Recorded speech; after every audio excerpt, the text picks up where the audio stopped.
तो आज का ये today is the third day of this chapter binomial theorem. First day I explained you how to expand a binomial expression. The second class I had explained you how to find out specific term of a binomial expansion, and in today's class we'll see how to find out middle term of a binomial expansion. तो अगर ध्यान से note करें अपने लोग, तो last day हम लोगों ने देखा था कि suppose you have got suppose 2x square by 3 minus 1 by x whole to the power 10. Now तुम लोग को ये बात तो पता है कि अगर पावर 10 है तो इस बाइनोमियल का अगर पावर 10 है तो एक्सपेंशन करने के बाद टोटल टर्म्स कितना होगा बताओ तो. After expansion you know that the total number of terms you will get is what 11 terms. उस 11 टर्म्स का सीक्वेंस में अगर तुमसे पूछे कि व्हाट इज सेवेंथ टर्म, कौन सा टर्म पूछा जा रहा है कि सेवेंथ टर्म क्या है ना. तुमको ये बात पता है, मैंने लास्ट डे पे एक्सप्लेन किया था कि एक्सपेंशन के वक्त every term is a product of three things. One is NCR, x के पावर पे एन और आर का डिफरेंस, और वाई के पावर पे है कि नहीं. अब हमको ये भी लास्ट डे मैंने बताया था कि आर के कंपैरिजन में टर्म का पोजीशन एक ज्यादा होता है. Do you remember that part? ये चीज मैंने एक्सप्लेन किया था लास्ट क्लास में. तो अगर मान लो अगर हम ऑपोजिट जाएं, अगर आर के हिसाब से देखो, जैसे ये कोई टर्म को रिप्रेजेंट कर रहा है, तो ये कौन से टर्म को रिप्रेजेंट कर रहा है, तो मैं आर में एक ऐड कर सकता हूं. तो मुझे पता चल रहा है कि ये 7r+1 टर्म को रिप्रेजेंट कर रहा है. मतलब अगर इस जगह पे 7 हो तो ये कौन सा टर्म होगा, 8th टर्म. और अगर हम उल्टा जाए इधर से पोजीशन से, अगर हम आर के को देखें तो पोजीशन के हिसाब से आर का वैल्यू क्या होता है, एक लेस होता है. पोजीशन के हिसाब से, पोजीशन मतलब टर्म का पोजीशन के हिसाब से आर का वैल्यू अगर हम कंपेयर करें तो वो एक लेस हो जाता है. ठीक है ना. तो ये हम लोगों ने लास्ट डे ये चीज देखा था, because the entire class was based on this topic only. मतलब हम लोगों ने लास्ट डे ये चीज मैंने देखा था कि दिखाया था कि कैसे हम लोग एक पर्टिकुलर टर्म निकालते हैं, और मैंने सारा इसका लॉजिक बताया है कि नहीं. अब बता मुझे सेवेंथ टर्म निकालना है, तो इस केस में टर्म में सेवेंथ टर्म में आर का वैल्यू क्या होगा. ठीक है ना. सीधा हम लोग ये बोलेंगे कि जो भी पोजीशन है -1, इतना मुझे इस r+1 के फॉर्म में रिप्रेजेंट करके दिखाना नहीं है, और रिप्रेजेंट करो ही तो एक ही बात हुआ 6+1. ऑलराइट. अब देखो आर का वैल्यू 6 पता चल गया हम लोग को. अब हमको पता है कि इस टर्म में तीन चीज का प्रोडक्ट होगा. ठीक है. दूसरा ये और तीसरा ये. तो n यहां पे क्या बताओ, 10. So it is 10cr. ठीक है. x मतलब यहां पे x क्या है, 2x² by 3, और इसके पावर पे क्या लिखना होता है, 4, और उसके बाद y जो कि 1/x है, और इसके पावर पे क्या लिखेंगे, 6. Now I hope you also remember this part कि अगर मान लो यहाँ पे बीच में माइनस साइन है, तो मुझे एक और एडिशनल चीज देखना होता है कि वो टर्म पॉजिटिव है या नेगेटिव है. बताओ तो ये पॉजिटिव और नेगेटिव क्या चीज पर डिपेंड करते हैं, आर पे डिपेंड करते हैं. आर यहाँ पे क्या है, 6 इवन है या ऑड है, तो आगे क्या साइन आएगा, अगर ऑड होगा तो क्या आता है. ठीक है. बाकी कैलकुलेशन करके हम लोग निकाल सकते हैं. लॉजिक तो यही है. ठीक है. लॉजिक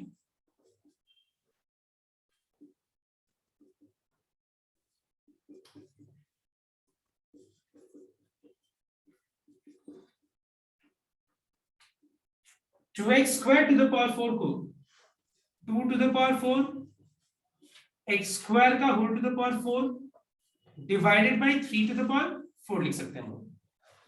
यहाँ पे 1 के पावर पे 6 डिवाइडेड बाय x के पावर पे 6 हम लोग अलग ऐसे लिख सकते हैं. ऑलराइट.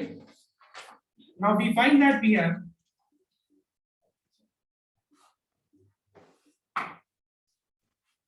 210. यहां पे 2 to the power 4 by 3 to the power 4 क्या सिंप्लीफाई होगा नहीं, तो 2 टू द पावर 4 कितना होता है बताना एक बार, 16 होता है. 3 to the power 4, now x² whole to the power 4. तुमको पता है कि पावर का होल पावर मल्टीप्लाई हो जाता है, और डिनोमिनेटर में x टू द पावर 6 है. तो what is x to the power 8 by x to the power 6. ठीक है, so finally your answer is 21 times 16,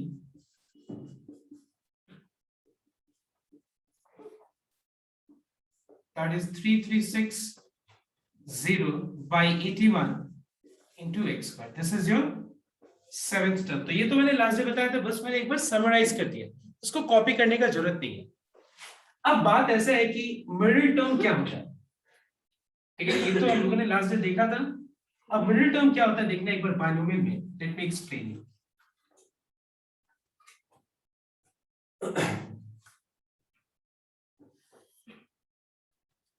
ना सबसे पहला पॉइंट, मिडिल टर्म मतलब बीच वाला टर्म।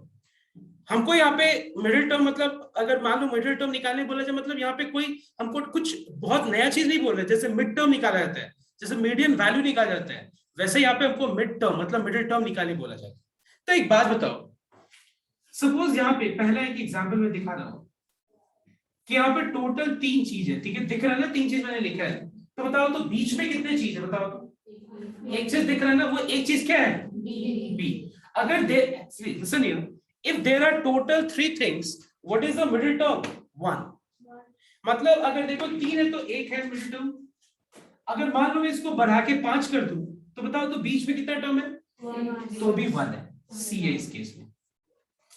मतलब हम क्या देख रहे हैं, तुम खुद इमेजिन करो अ सिचुएशन कि जब भी total odd number of terms हो, अगर मुझे बोला जा रहा है कि इनका मिडिल टर्म क्या है, इसका मतलब जो भी चीज दिया है, और वहां पे काउंट करने के बाद दिख रहा है कि जो टोटल टर्म्स है वो ऑड है, तो मिडिल टर्म एक ही होगा। क्या होगा, मिडिल टर्म एक ही होगा। जैसे यहाँ दिख रहा है मुझे 3 था तो मिडिल टर्म 1 था, यहाँ पे 5 चीज है तो मिडिल टर्म क्या है, एक ही है। लेकिन अब देखो एक बार ध्यान से, अगर मैं यहाँ पे एक और चीज को बढ़ा दूं और 6 कर दूं तो बताओ तो यहाँ पे मिडिल टर्म कितना है, 2 मिडिल टर्म, एक सी और दूसरा क्या है, तो मुझे कहना पड़ रहा है कि if there are even number of terms, then there will be total 2 middle term. I'm sorry, if there are even number of terms, there will be total 2 middle term. लेकिन अगर हम नंबर ऑफ टर्म्स ऑड है तो middle term कितना होगा, तुम खुद देखो अपने आप को, ठीक है। जो डेस्क पे 3 जन बैठा है, बीच में कितने लोग हैं? अगर वो डेस्क पे 4 जन बैठे हैं तो कितने बीच में कितने लोग होंगे, 2 लोग होंगे। सो समझ में आया सब कोई बात? तो यहाँ पे हम क्या देख रहे हैं कि नंबर ऑफ टर्म्स अगर मान लो इवन होता है, ठीक है, गिना हुआ टर्म्स अगर इवन है तो मिडिल टर्म 2 होगा, ऑड है तो मिडिल टर्म 1 होगा। अब क्वेश्चन ये राइज होता है कि फिर फॉर्मूला कैसे डिराइव करेंगे हम लोग यहाँ पे मिडिल टर्म का। तो टॉपिक का हेडिंग लिखते हैं मिडिल टर्म,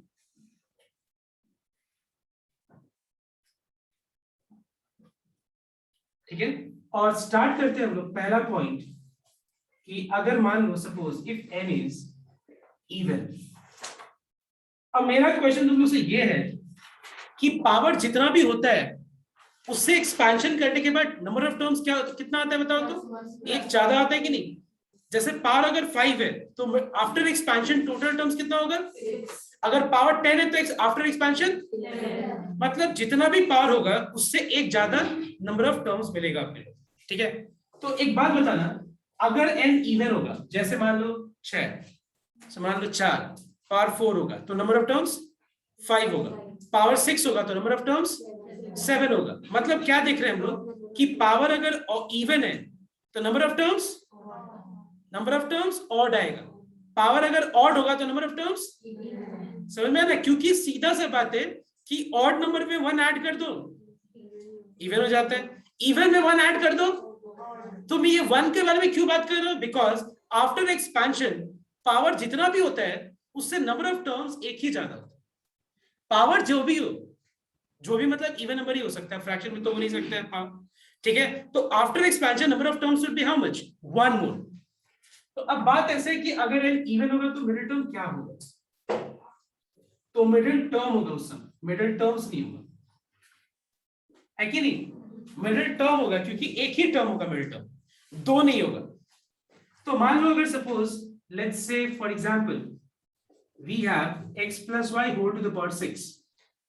अगर x plus y whole to the power 6 है तो कितने टर्म्स होंगे, 1 2 3 4 5 6 और 7। तो बताओ तो यहाँ पे मिडिल टर्म कितना है, 1, और वो एक मिडिल टर्म क्या है, 4 है, T4 है कि नहीं। अब हम लोग फॉर्मूला एक काम करते हैं, डिटरमाइन कर लेते हैं, बहुत आसानी से फॉर्मूला डिटरमाइन हम लोग कर सकते हैं। पावर 6 है, मिडिल टर्म कितना है, तो क्या मैं ऐसे बोल सकता हूं कि जो भी पावर है उसमें 2 ऐड करके और 2 से डिवाइड कर दो। देखो तो एक बार 6 है, यहाँ पे 6 है तो हम क्या करेंगे बताओ तो 6 में 2 ऐड कर देंगे। 2 क्यों ऐड किया मैंने, +1 किया क्योंकि जितना भी पावर होता है तो उसके बाद एक्सपेंशन के बाद एक ज्यादा टर्म होता है, उसके लिए मैंने प्लस किया। एक और प्लस क्यों, क्योंकि और टर्म है तो मिडिल टर्म में लाने के लिए उसमें 1 ऐड कर देंगे और डिवाइड कर देंगे तो सेंटर पे आ जाएगा।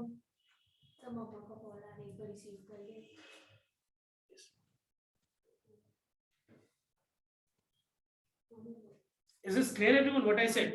मतलब यहाँ पे पावर जितना भी हो, पावर 6 है तो मिडिल टर्म क्या होगा, देखो 6 + 2 divided by 2 that is 4th term. अगर पावर यहाँ पे मान लो सपोज 8 होता है तो फिर एक्सपेंशन के बाद टोटल टर्म्स कितना होता है, 9। T3 T4 T5 T6 T7 T8 and T9।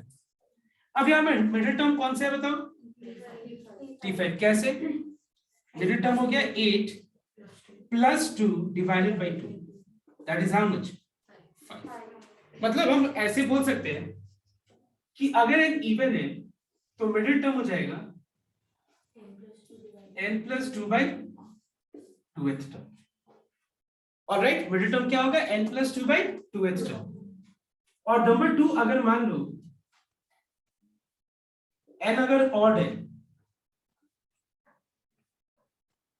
ठीक है, अगर n ऑड है तो उस केस में कितने मिडिल टर्म्स होंगे, मिडिल टर्म्स होगा। क्यों, क्योंकि 2 मिडिल टर्म होंगे। ठीक है, कैसे देखना है, मान लो यहाँ पे पावर 7 होता है, पावर 7 होता है तो मिडिल तो टोटल टर्म्स कितना होता है, तो यहाँ पे मिडिल टर्म कितना होता है, 2। कैसे, एक T4 होता है और दूसरा क्या होता है, T5। अब देखो यहाँ पे पावर मान लो 9 होता है, 9 होता है तो टोटल टर्म्स कितना होता है, 10 हो जाता है। यहाँ पे मिडिल टर्म कितना होता है, T5 और T6। तो ध्यान से नोट करना, पावर 9 है, मिडिल टर्म क्या है, 5th एंड 6th। पावर 7 है तो मिडिल टर्म क्या है, 4th एंड 5th। 7 तो 4 है, 9 है तो क्या है यहाँ पे 5। तो क्या मैं ऐसे नहीं बोल सकता हूँ कि middle term will be n + 1 divided by 2। Check कर लो, पहला middle term n + 1 divided by 2 and the next middle term will be, जो आया, जो भी आया बस उसमें तो 1 ऐड करना है ना, जो भी आया उसमें क्या करना है हम लोग को, 1 ऐड कर देना है कि नहीं। तो हम ऐसे बोल सकते हैं कि मिडिल टर्म निकालने के लिए, तो मिडिल टर्म्स क्या होगा, मिडिल टर्म्स आर पावर में जो भी है उसमें 1 ऐड करके 2 से डिवाइड कर दो, और दूसरा मिडिल टर्म क्या होगा, जो भी पोजीशन है उसमें बस 1 ऐड कर देना। इज दिस क्लियर, समझ में सबके को। पहला वाला केस के हिसाब से हम देख रहे हैं कि जो पहला मिडिल टर्म होगा वो क्या होगा, पावर +1 डिवाइडेड बाय 2। ठीक है, मतलब 9 है तो 9 + 1 10, 10/2 कितना हो गया, 5। तो वहां पे n है तो n + 1/2, और जो दूसरा मिडिल टर्म होगा वो क्या होगा, 5 के बाद 6th टर्म हो जाएगा, नेक्स्ट मिडिल टर्म। ओके, तो ये फॉर्मूला मैंने क्या लिखा है कि कैसे हम लोग को मिडिल टर्म आइडेंटिफाई किया जाता है। तो आइडेंटिफाई करने के पहले तुमको क्या पहले देखना होगा कि पावर क्या है, क्योंकि ऑड टर्म्स में एक ही मिडिल टर्म होता है। जब नंबर ऑफ टर्म्स ऑड है तो मिडिल टर्म एक ही होता है, जब नंबर ऑफ टर्म्स इवन है तो मिडिल टर्म कितना होता है, तो पावर अगर इवन है तो फिर इवन होने से 2 होना चाहिए ना। क्यों नहीं है 2 बताओ तो, क्योंकि नंबर ऑफ टर्म्स अभी जो आएगा वो तो नंबर ऑफ टर्म्स पे डिपेंड करता है ना, तो पावर से एक ज्यादा टर्म्स होता है। पावर n है तो नंबर ऑफ टर्म्स क्या होगा, n + 1। उस केस में मिडिल टर्म क्या होगा, एक ही होगा। यहाँ पे ऑड है तो नंबर ऑफ टर्म्स क्या होगा, इवन, तो यहाँ पे 2 मिडिल टर्म होते हैं। तो एक बार फटाफट इस फॉर्मूला को कॉपी कर सकते हैं, ठीक है।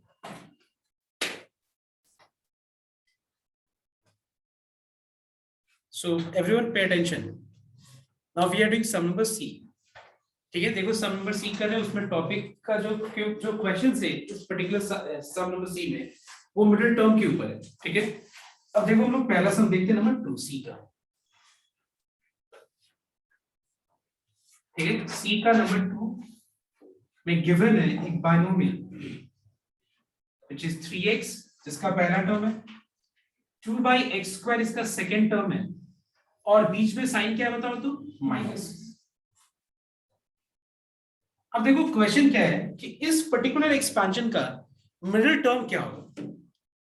अब मेरा तुम लोग से क्वेश्चन ये है कि क्या हम लोग मिडिल टर्म ऐसे ही निकाल देते डायरेक्टली, कि कुछ देखते हैं हम लोग, देखते हैं कि नहीं कि कितना टर्म्स है, नंबर ऑफ टर्म्स ऑड है या नंबर ऑफ टर्म्स इवन है।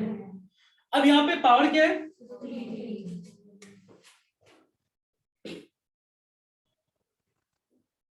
since number of terms equal to 16 is 16 है कि नहीं, क्योंकि पावर 15 है तो नंबर ऑफ टर्म्स 16 होगा। therefore middle terms are, there will be two middle terms। क्या है, तुम अगर फॉर्मूला को नोट करो तो दो मिडिल टर्म क्या है, एक है n plus what, n plus 1 divided by 2, so 15 plus 1 divided by 2 becomes how much, और एक क्या है जो भी आया उसमें बस एक ऐड करना है, 15 प्लस 1 डिवाइडेड बाय 2 में ऐड करना होगा। तो ये कौन सा टर्म है 8, और ये कौन सा टर्म है 9। मतलब हम लोग को मिडिल टर्म्स दो मिलेगा, एक होगा T8 और दूसरा क्या होगा T9। Now tell me T8 मतलब मैं अब जो है मुझे पता चल गया कि टर्म 8 निकालना है और टर्म कौन सा निकालना है 9th टर्म निकालना है। इसके एक्सपेंशन में कितने टर्म्स होंगे 16। तो मुझे एक बात बताओ, हर एक टर्म तीन चीज का प्रोडक्ट होता है, ठीक है, that is NCR x to the power n minus r y to the power r। तो T8 में r का वैल्यू क्या है बताओ तो, T8 में r का वैल्यू क्या है 7 है, एक कम हो जाता है। उल्टा देखो ध्यान दे, पोजीशन से अगर हम जाएं r पे, r का वैल्यू 1 लेस, r से अगर हम इधर जाएं लेफ्ट जाएं 1 ज्यादा। तुम इमेजिन करो कि पहला टर्म में NC 0 होता है, लेकिन ये कौन सा टर्म होता है 0 प्लस 1। ऐसे सोचो ना, बस इस तरह से हम लोग को बस इमेजिन करना। तो हमारा एक्सपेंशन का लॉजिक क्लियर, तो यहाँ कोई प्रॉब्लम नहीं होगा। तो T8 में r का वैल्यू हो गया 7, मतलब हमको पता चल गया कि ये क्या होगा। r का वैल्यू हो गया 7, तो ये हो जाएगा 15CR दैट इज 7। पहला टर्म जिसके पावर पे इन दोनों का डिफरेंस लिखना पड़ेगा, what is the difference of this two, second term के पावर पे r का वैल्यू लिखना पड़ेगा। अब एक बात बताओ, यहाँ पे r का वैल्यू ऑड है या इवन है, ऑड है तो आगे साइन क्या आएगा बीच में माइनस है ना, बीच में यहाँ पे माइनस है। तो तुमको तो ये भी देखना पड़ेगा ना कि एक्सपेंशन के बाद जो टर्म्स आएगा किसी का साइन पॉजिटिव होगा किसी का साइन नेगेटिव होगा, किसी का साइन पॉजिटिव होगा किसी का साइन, तो ये पॉजिटिव और नेगेटिव कैसे पता चलेगा कि कब पॉजिटिव और कब नेगेटिव होगा, r का वैल्यू ऑड है तो माइनस, इवन है तो प्लस। इसको सॉल्व कर लेना। एंड अब मुझे कौन सा टर्म निकालना है 9th टर्म।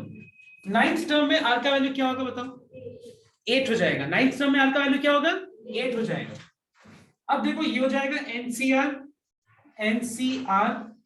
पहला टर्म, इसके पावर पे इन दोनों का डिफरेंस, सेकेंड टर्म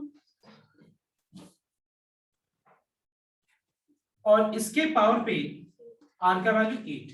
अब ये इवन है तो आगे साइन क्या आएगा, तो आई थिंक ये मैंने निकाल, इसका कैलकुलेशन ही तो सिर्फ बचा है कि नहीं, तो कैलकुलेशन हो जाएगा सबसे, इसको कैलकुलेट करना और यहाँ भी कैलकुलेट करके और देखो आंसर क्या है।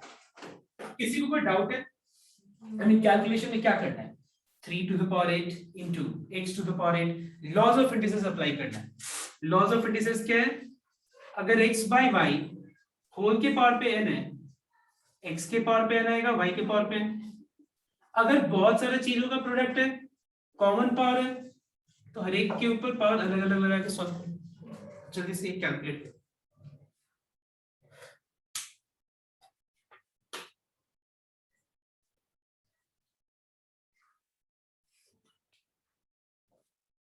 So what is the result you got here? Tell me.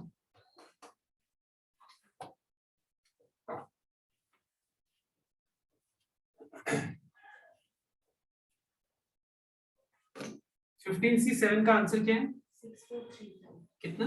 6435 6435। ये हो गया 3 to the power 8 into x to the power 8 into 2 to the power 7 divided by x square whole to the power 7. Power power multiply हो जाएगा,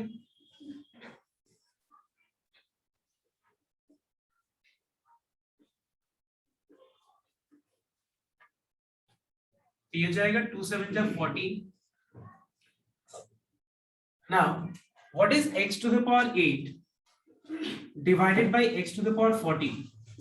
It is 1 by x to the power 6.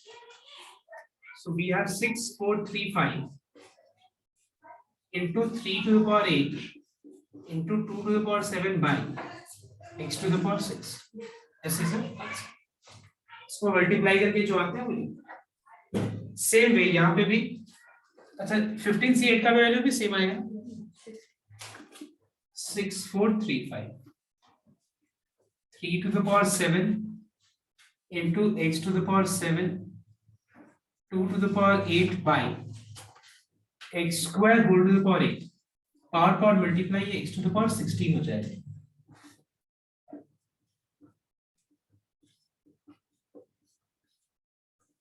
What is x to the power 7 by x to the power 16? X to the power 9 denominator. Okay. एक सम तुम लोग करना है और वो है नंबर सी का सब नंबर 5. क्वेश्चन नंबर 5 अभी करना है. 5 में भी मिडिल टर्म ही निकालना है और ये x square by 4 minus 4 by x square का होल का पावर क्या है बताओ एक बार? 10. तो यहाँ पे पावर 10 है तो नंबर ऑफ टर्म्स कितना होगा एक्सपेंशन के बाद? तो मिडिल टर्म कितना होगा? ठीक है, वो 1 मिडिल टर्म क्या है निकाल फटाफट.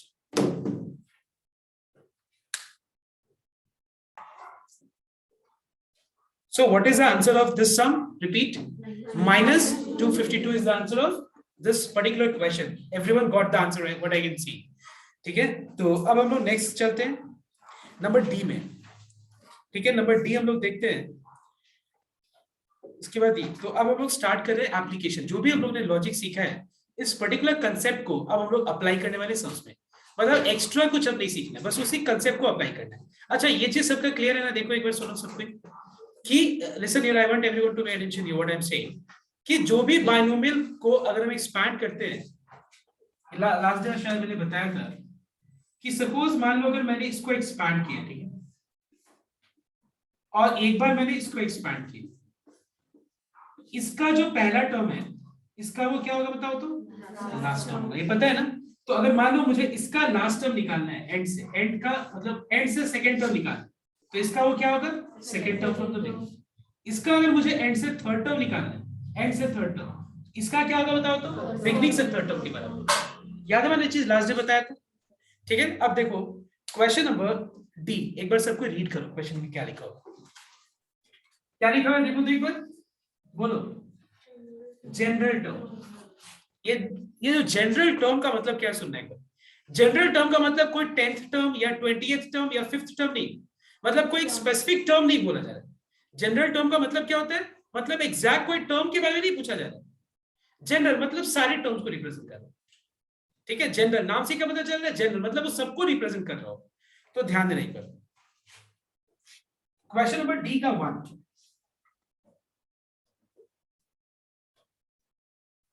ये एक बायनोमियल है, इसका पावर जो है पावर इसका 15 है. इसके एक्सपेंशन के बाद टोटल 16 टर्म्स आएगा और मुझे क्या करना है देखो एक बार. Write the general term in the expansion and express in the form k into x to the power n. किस फॉर्म में एक्सप्रेस करना है? k मतलब कांस्टेंट इनटू एक x के पावर पे, मतलब बहुत सारा x नहीं, एक x के पावर के n फॉर्म में एक्सप्रेस करना है. तो जनरल टर्म का मतलब हो गया r plus 1 टर्म.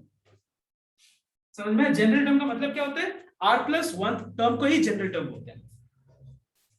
अब बताओ मुझे r प्लस 1 टर्म में r का वैल्यू क्या है? 7th टर्म में r का वैल्यू क्या है? 6। तो r प्लस 1 टर्म में r का वैल्यू क्या है? r प्लस 1 जब बोल रहा हूं तो r क्या है? r ही तो है। तो ये क्या हो जाएगा? -1 टू द पावर r, क्योंकि बीच में माइनस है। उसके बाद n CR पहला टर्म के पावर पे इन दोनों का डिफरेंस और सेकेंड टर्म के पावर पे r का वैल्यू। समझ में सबको?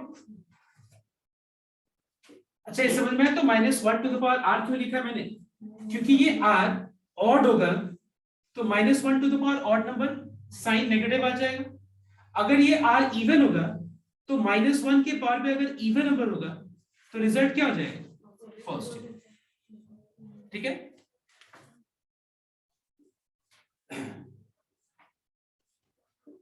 x टू द पावर 4 का whole to the power 15 minus r। Power का होल पावर क्या होता है बताओ तो? मल्टीप्लाई होता है कि नहीं? जैसे मान लो x to the power m का whole to the power n है, x टू द पावर क्या हो जाएगा? m into n। तो यहाँ पे क्या होगा? 4 into 15 minus r। So what is 4 into 15 minus r? 60 minus 4r। 1 to the power r divided by x cube का whole to the power r।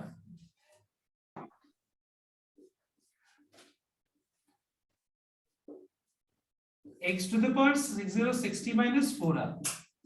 Now 1 के पावर पे कुछ भी हो, 1 के पावर पे 5 हो, 6 हो, 7 हो, 10 हो, 12 हो, आंसर उसका क्या होगा? तो ये 1 को हटा क्योंकि इनटू फॉर्म। यहाँ पे पावर मल्टीप्लाई तो क्या हो जाएगा? Now in the next step, what is x to the power m by x to the power n? X to the power m minus n, that is 60 minus 7r। Is this clear to everyone? ठीक है, मतलब तुमको यहाँ पे general term निकालना है और किस फॉर्म में एक्सप्रेस करना है? k into एक x to the power n। देखो ये k into x to the power n। ना ये जनरल टर्म इसको क्यों कहा जाता है? क्योंकि अगर मान लो तुमको 7th टर्म निकालना है तो बस r के जगह पे क्या लगा दो बताओ तुम? 7। r की जगह 7 6। अगर हमको t7 निकालना है तो यहाँ पे मुझे r की जगह क्या लगाना है? 6। अगर मान लो मुझे 10th टर्म निकालना है तो r की जगह मैं क्या लगाऊंगा? तो मुझे r की जगह 9 लगाने के बाद डायरेक्ट मुझे 10th टर्म है। सर -7r क्यों है? क्या चीज? 60 minus What is x to the power m divided by x to the power n? It is x to the power m minus n। x to the power m minus n। Okay, so फटाफट copy कर लो। Copy करने के बाद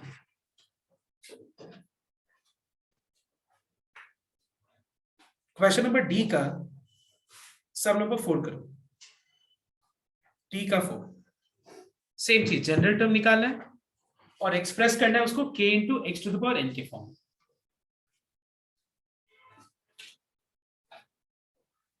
D का सम number 4। So it is 3x square minus 1 by 3x whole to the power 9। और हम लोग को यहाँ पे जनरल टर्म निकालना है। तो जनरल टर्म का मतलब हो गया r प्लस 1th टर्म। अच्छा एक बार ना मैं, क्योंकि ना बहुत लोगों को शायद ये कंफ्यूजन हो रहा है, तो मैं एक बार वापस से इसको एक्सपैंड करके टर्म का फॉर्मूला एक बार दिखाता हूँ। एक लेते जस्ट एक लाइन। देखो मैं एक्सपेंशन कर रहा हूं ना, ये आ रहा है। ये चीज तो अब तक क्लियर हो गया होगा कि ऐसा क्यों है।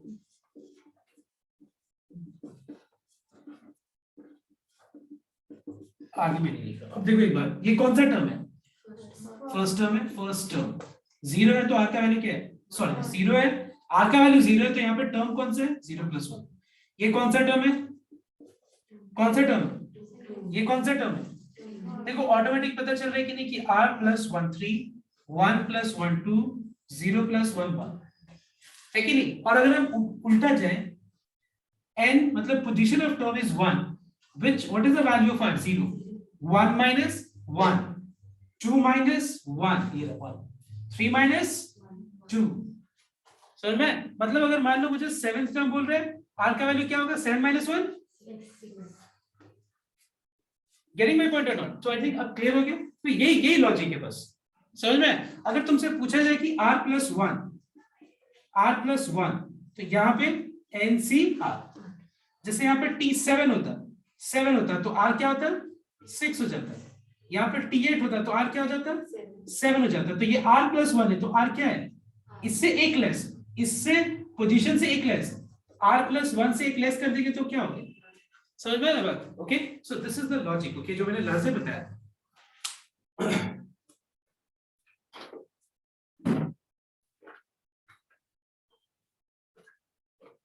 तो जनरल टर्म मतलब r plus 1 टर्म. तो सबसे पहले बीच में माइनस है, तो -1 to the power r. NCR, n क्या है? 9. 3x स्क्वायर, इसके पावर पे क्या होगा? n, 9 और r का डिफरेंस. पूरा के पावर पे क्या होगा? r.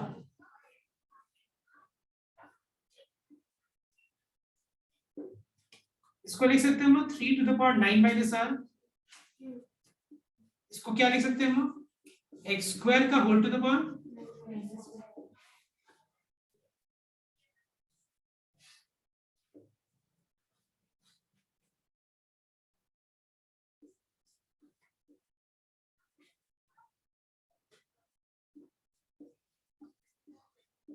पावर मल्टीप्लाई होगा तो x के पावर पे क्या आ जाएगा? 18 minus 2r. 1 के पावर पे कुछ भी 1 ही होता है. समझ में ना? ये 3 to the power है, मैंने इसके डिनोमिनेटर में लिखा. What is 3 to the power 9 minus r by 3 to the power r? 3 to the power how much? समझ में? 9 minus 2r होगा. क्लियर हुआ ये? क्योंकि x का पावर m by x का पावर n क्या होता है? x का power n minus m minus n. तो this minus this will be how much? 9 minus 2r. ये क्या होगा? x का power 18 minus 3r. So this is r plus 1 term. All right everyone? ये हो गया जनरल टर्म. यहाँ तक हम लोगों ने निकाला था. मतलब हमको इसका जनरल टर्म निकाल के उसको एक्सप्रेस करना था k into x to the power n की फॉर्म. ठीक है, अब देखो नेक्स्ट. तो d नंबर हो गया क्लियर सबको एकदम. नाउ नंबर e देखना है. Find the coefficient. अब ये क्या है ध्यान से एक बार देखना. एक सबको देखो, फिर पूरा ये टॉपिक कवर हो जाएगा. e भी वैसा ही है, f भी वैसा ही है. ओके, ध्यान. एक बार सबको आंसर मैच कर लो. यही आंसर है कि नहीं? ठीक है, ये आंसर नहीं है तो एक बार देख लेते हैं. Now note down everyone. Suppose we have minus 3x to the power 5 plus 6x to the power 4 minus 7x cube plus 8x square plus 7x minus 9. ध्यान से एक बार नोट करें. कॉपी नहीं करने के, कुछ कॉपी करने के, ध्यान से देखो. सपोज अगर मैं यहाँ पे बोलूं तुम लोग से कि what is the coefficient of x to the power 5. Listen here very carefully. मैं क्या पूछ रहा हूँ कि व्हाट इज द कोएफिशिएंट. ये कोई एक्सपेंशन किसी भी बाइनोमियल का, तो बस ऐसे मैंने लिख दिया एक्सप्रेशन. और मेरा तुम लोग से ये क्वेश्चन है कि इस एक्सप्रेशन में x to the power 5 का कोएफिशिएंट क्या है. तो आंसर क्या होगा? -3. क्योंकि जब मैं पूछ रहा हूँ x to the power 5 का कोएफिशिएंट, मतलब क्या? x to the power 5 को छोड़ के उसमें और क्या चीज प्रोडक्ट फॉर्म है? x to the power 5 वाला टर्म है, उसको छोड़ के उसमें क्या प्रोडक्ट फॉर्म है? -3. What is the coefficient of x to the power 4? Plus 6. What is the coefficient of x cube? What is the coefficient of x square? What is the, what is a term independent of x? अच्छा, what is the term independent of x? Or if I say what is the term where what is the coefficient of x to the power 0? Does it make any difference? बताओ. तो अगर मैं ये बात बोलूं कि the term independent of x, then your answer is -9. Or if I say the coefficient of x to the power 0, क्योंकि x to the power 0 का कोएफिशिएंट, मतलब मैं सिर्फ समझाने के लिए बोल रहा हूँ, x to the power 0 का मतलब होता क्या है? 1 into -9 क्या होता है? मतलब मैं तुम लोग को ये बताना चाह रहा हूँ कि कोई कांस्टेंट टर्म मतलब टर्म इंडिपेंडेंट ऑफ x का मतलब उसमें x का पावर क्या है बताओ तो 0 है, ये बात याद रखो। अब नेक्स्ट सपोज अगर मैं ये बोलूं तुमसे -3x to the power 7 by x cube plus 3x square minus 7x plus 8. If I say what is the coefficient of x to the power 7, now can I say that it is -3? No. Can I say that the coefficient of x to the power 7 is -3? नहीं, possible नहीं, क्योंकि coefficient किसी भी चीज का coefficient जानने के लिए उसमें x, याद रखना x to the power n के फॉर्म में दिखना चाहिए पहले। क्या यहाँ पे x to the power n के फॉर्म में दिख रहा है? नहीं। क्यों बताओ तो? क्योंकि यहाँ पे भी x है, यहाँ पे भी x है, क्योंकि ये सिंप्लीफाई होके और आगे और भी कुछ रिड्यूस होके आएगा, तो फिर वो कैसे हो सकता है x टू द पावर 7 का कोएफिशिएंट? समझ में मैंने क्या बोला? फिर कैसे हम बोल सकते हैं कि x टू द पावर 7 का कोएफिशिएंट ये है? नहीं बोल सकते। तब तो फिर हम किसी भी टर्म को किसी भी फॉर्म में लिख सकते हैं। जैसे मान लो मैं x टू द पावर 5 को x to the power 9 by x to the power 4 लिख के बोलेंगे कि x टू द पावर 9 का कोएफिशिएंट -3 है। तो याद रखना ऐसा नहीं होता है। पहले किसी भी चीज का हम कोएफिशिएंट पूछ रहे हैं ना, तो वहां पे वो चीज अपने सिंपलेस्ट फॉर्म में होना चाहिए, ऐसे ही यहां पे नहीं है। तो यहाँ पे x टू द पावर 7 का कोएफिशिएंट जानने के लिए इसको देख के नहीं बोल सकते, क्योंकि ये और फर्दर रिड्यूस हो जाएगा, और रिड्यूस होके क्या होगा बताओ तो? x टू द पावर 4 बन जाएगा। तो ये वाले टर्म में x टू द पावर 7 का कोएफिशिएंट है ही नहीं। समझ में? अब देखो ध्यान से नेक्स्ट। अब तुम लोग एक बार क्वेश्चन पढ़ो जो बुक में दिया हो, आई मीन पीडीएफ में दिया हो।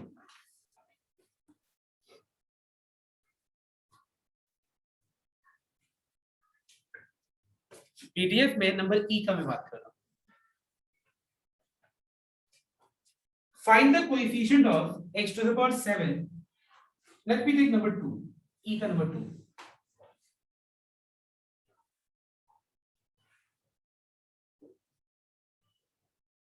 We have x by 2 minus 3 by x square. और इस पूरा का पावर क्या बताओ तो? और मुझे यहाँ पे एक्सपेंशन में कहीं ना कहीं x to the power 4 मिलेगा, और x टू द पावर 4 का कोएफिशिएंट क्या होगा हम लोग को जानना है। समझ में आया तो बात? मतलब मैं इसको एक्सपैंड करूं, बाइनोमियल थ्योरम का कंसेप्ट लगा के एक्सपैंड कर दिया मैंने। एक्सपैंड करने के बाद टोटल कितना टर्म्स आएगा? क्योंकि पावर 10 है, कहीं ना कहीं उसमें x टू द पावर 4 मिलेगा। जाना पूछा ये जा रहा है कि उस x टू द पावर 4 का कोएफिशिएंट क्या है।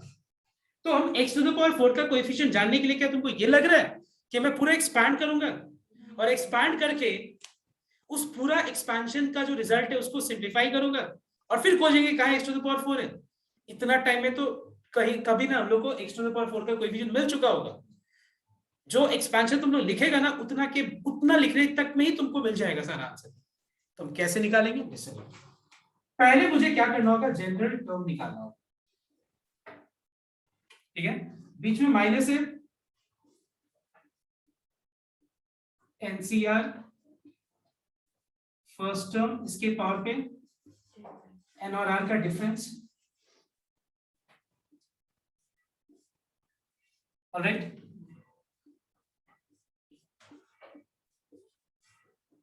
x by 2 whole to the power 10 minus r.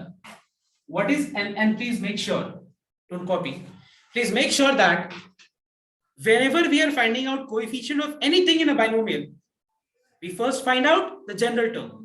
And general term में भी ये चीज बहुत इंपॉर्टेंट है कि पहले मुझे उस जनरल टर्म का जो रिजल्ट है, मुझे x टू द पावर किसका कोएफिशिएंट पूछा है, पहले हमारा काम है उसको जनरल टर्म को k into x to the power n के फॉर्म में एक्सप्रेस करना। क्या काम है हमारा?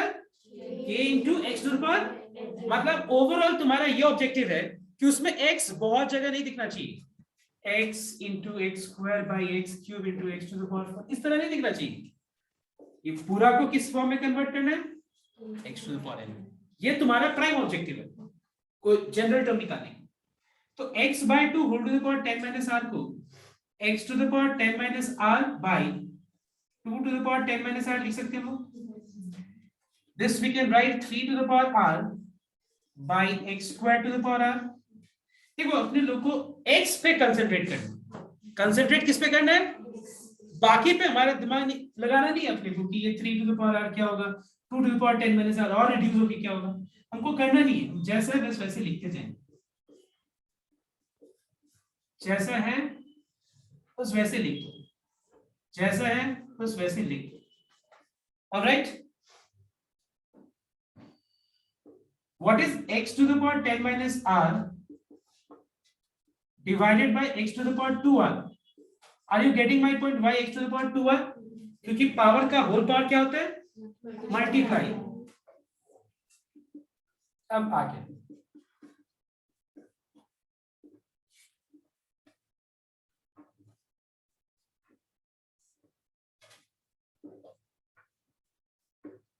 what is x to the power m by x to the power n?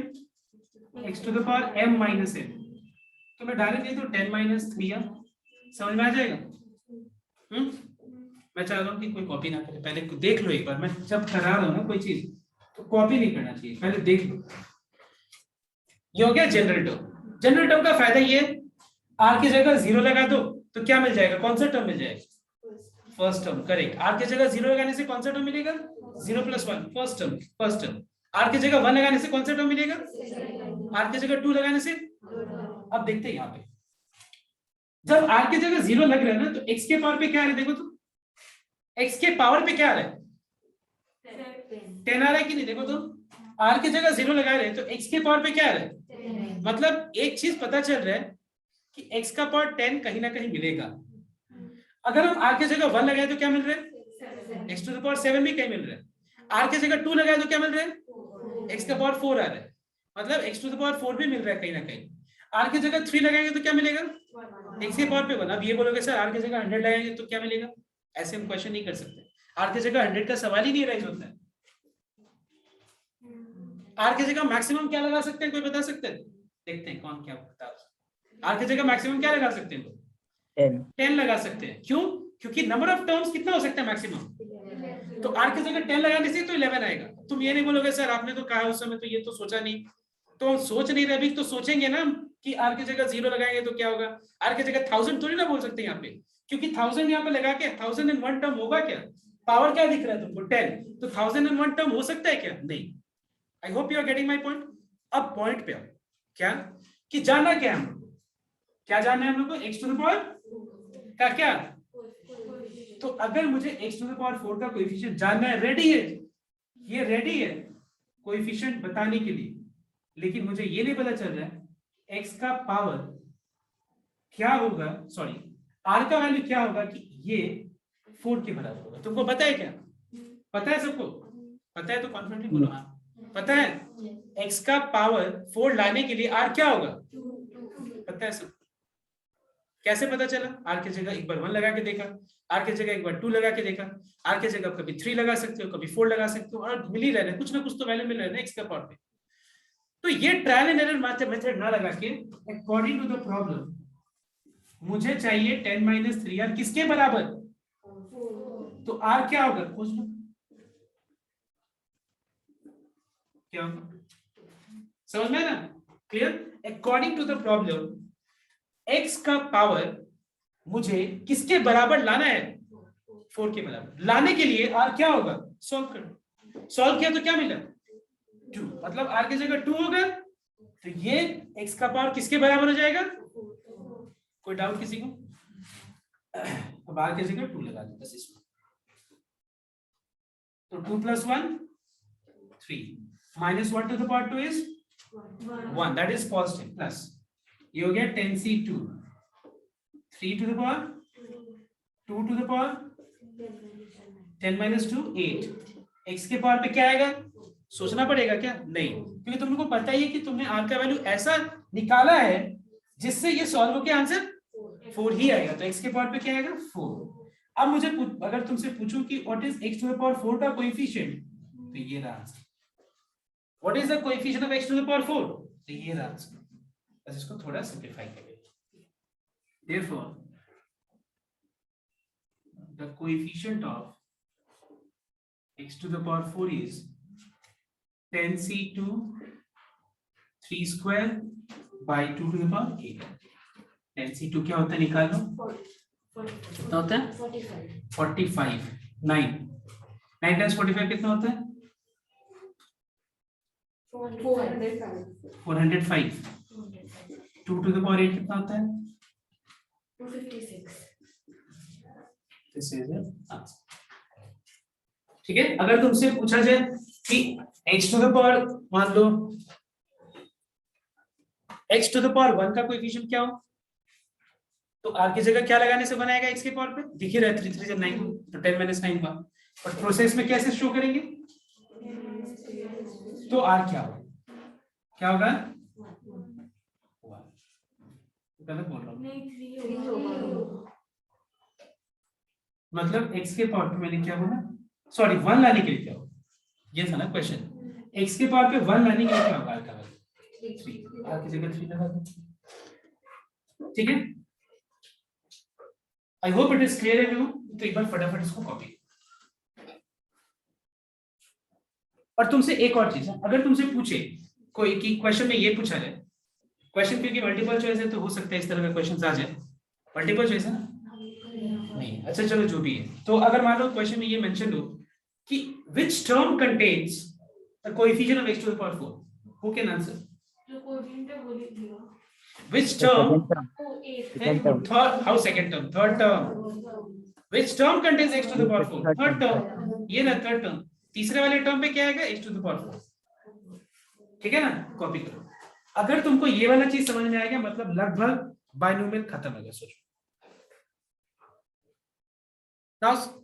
Now suppose the question is find the coefficient of x to the power 5 here. इस क्या पूछा मैंने? x to the power 5 का coefficient क्या होगा? तो तुम लोग क्या करेगा बताओ? क्या करेगा तुम? 10 - 3r को 5 से इक्वलाइज करके क्या निकालेगा? r का वैल्यू क्या होगा कि ये x के पावर पे जो भी हो इक्वल टू 5 हो। सॉल्व करो तो r का वैल्यू क्या होगा? r का वैल्यू। अब क्वेश्चन ये अराइज होता है क्या कि तुम लोग के दिमाग में ये क्वेश्चन आ रहा है कि नहीं कि क्या r का वैल्यू 5/3 पॉसिबल है? r का वैल्यू 5/3 पॉसिबल है? नहीं, क्योंकि अगर हम r की जगह 5/3 लगा देंगे तो टर्म का पोजीशन किस में आ जाएगा? फ्रैक्शन में। क्या हम ऐसे बोल सकते हैं कि आज कितने लोग हैं? 1 2 फिर 2 3/2 3/6 ऐसे हम बोल सकते हैं क्या? नहीं बोल सकते ना। क्या टर्म का पोजीशन फ्रैक्शन में और नेगेटिव में हो सकता है? नहीं। मतलब इसमें तुम लोग क्या कंक्लूड करोगे पता है कि this expansion does not contain the coefficient of x to the power since the value of r is 5. I hope it is clear to everyone now. तो ये एक चीज था। इसमें और क्या क्वेश्चंस? हाँ, ये एक क्वेश्चन हो सकता है। अगर उसके बाद पूछा जाए कि what is the term independent of x, I repeat what is the, समझ में ये वाला क्वेश्चन क्लियर हुआ तो सबको? अब मैं ये खत्म कर रहा हूं, मैं दूसरा क्वेश्चन पूछ रहा हूं तुम लोग से। इसका आंसर क्या लिखोगे? It is not possible because r is 5/3, hence the expansion does not contain the term x to the power 5. Now next question मेरा ये है, what is the coefficient of x to the power, sorry what is the term independent of x? मुझे ये पूछना चाहिए था, तुम लोग आंसर बोलते। तो तुम लोग यहाँ पे x के पावर को कैसे इक्वलाइज करेगा? क्लियर हुआ? तो तुम्हारे जो टॉपिक्स है लगभग इसमें यही है। ठीक है, तो मतलब अगर ये चीज अगर क्लियर हो गया तो कोई प्रॉब्लम मतलब लगभग खत्म ही है। अगर देखा जाए तो E हो जाएगा, F हो जाएगा, G का भी लगभग सारा सम्स हो जाएगा। G का सारा नहीं है, नंबर 1। ठीक है, तो एक काम करेगा तुम लोग, G और H पूरा मतलब होमवर्क में फॉरवर्ड करूंगा, वो कंप्लीट करेगा पूरा। ठीक है।